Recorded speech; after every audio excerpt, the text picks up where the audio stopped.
Rakaat solat kita kurang atau lupa baca tayat awal, apakah sah solat kita? Terlupa baca tayat awal, sah semayang.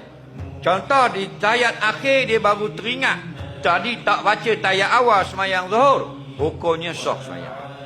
Sama ada ingat sebelum salam atau ingat lepas salam. Assalamualaikum warahmatullahi wabarakatuh. Assalamualaikum warahmatullahi wabarakatuh. Tak baca tayat awal, sah dah. Cuma kalau teringat sebelum salam, sunat sujud sahwi 2 kali. Okey. Yang kedua, tak cukup rakaat. Tak cukup rakaat, tidak sah semayang.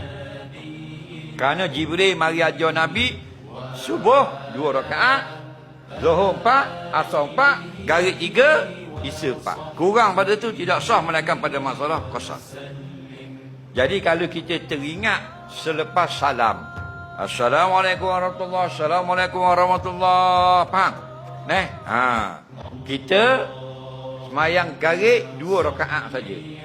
Masuk semula dalam semayang dengan berdiri, baca Fatihah, raka', intidah, sujud, tayat akhir, sujud sahwi, baru salam.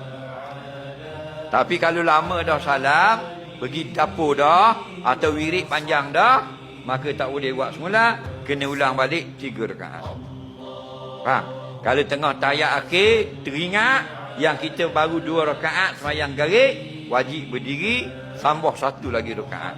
Kerana garis bukan 2, 3 rakaat. Tapi siapa yang tidak sengaja semayang kurang rakaat, semayangnya tidak sah, tapi dia tidak berdosa. Dia hanya dapat pahala menunaikan ibadah. Faham? Kalau kita lama lupa, sujud sahwi. Faham? Kalau kita baru nak lupa, nak duduk tu, nak duduk tayat akhir. Faham tak lagi? Kita patutnya bangun berdiri rakaat ke-4 yang lahu. Kita pergi duduk. Baru duduk tengok duduk. Dia ada 1 rakaat. Kita pun bangun. Lupa yang sedikit. Tak sunat sujud sahwi. Tapi pergi baca tayat akhir dah lama dah lupa. Lama Sunat sujud sahwi.